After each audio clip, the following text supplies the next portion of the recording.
Hi guys, still on the subject of troubleshooting, our discussion for today is titled Preventing RF System Failure in FM Transmitters.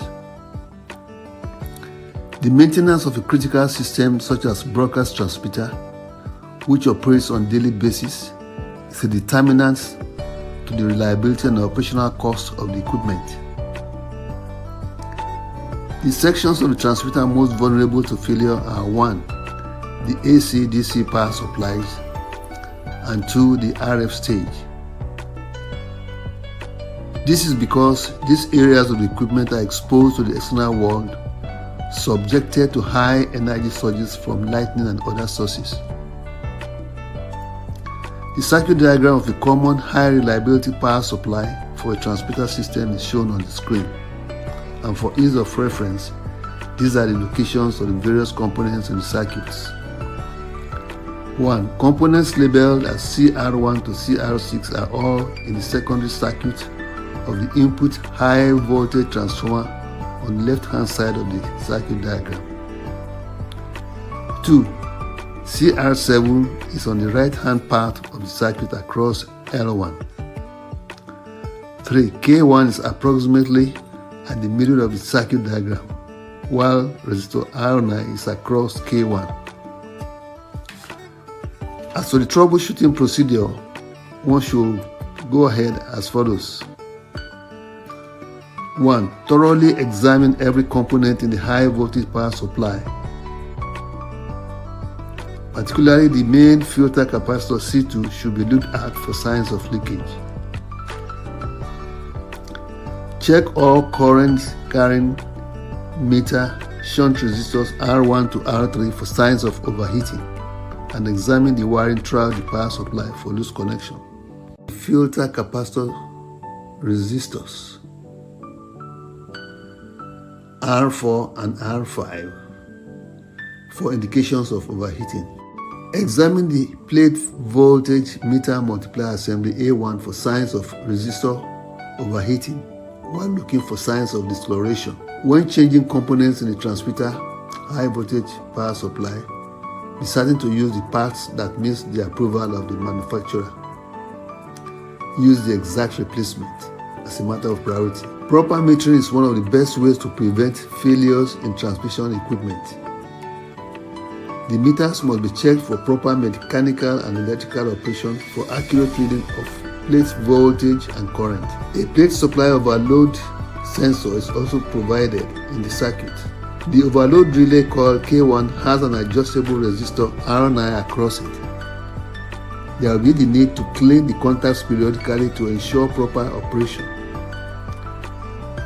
If mechanical problems are encountered with a relay, replace it. Inspect the logic ladder for correct operation at least once a month.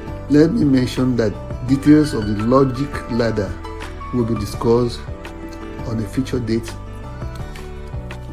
on this course. Now, different types and make of transmitters have varying degrees of transient disturbances over voltage protection. The circuit diagram also shows such suppression at 2 points in the power supply circuit. C1 and R4 make up the combination network that is effective in shunting high energy, fast rise time spikes that may appear at the output of the rectifier assembly CR1 to CR6. In respect of the snubber networks made up of R10 to R12 and C3 to C8, placed across the secondary wires of each section of a 3-phase power transformer, look for signs of resistor overheating or capacitor failure, which of course will be indications of excessive transient activity on the AC power line. Assembly CR7 is a surge suppression device that should be given attention during each maintenance session. Component CR7 is typically a selenium director assembly that is essentially inactive until the voltage across it exceeds a predetermined value. The device shuns the transient overvoltage when the current through it exceeds the set value. CR7 is placed in parallel with L1 to prevent damage to other components in the transmitter in the event of a loss of RF excitation on the final stage.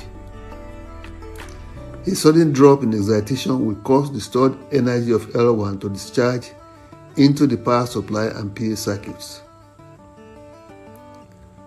Also, check spark gap source suppression X1 periodically for signs of overheating. X1 is designed to prevent damage to circuit wiring in the event that one of the overload shunt resistors R1 to R3 opens.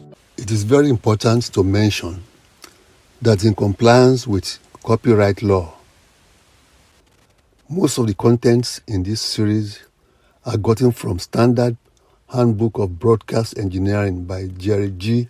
Whitaker, the editor-in-chief, and some other sources, and my own working experience on these transmitters. Essentially, these tutorial series are meant for educational purposes to assist the average broadcast engineer in the field of radio broadcast engineering. Thank you for now. Subscribe to TradWS Broadcast Forum channel. Join our community for exclusive content. Click the button below to subscribe now.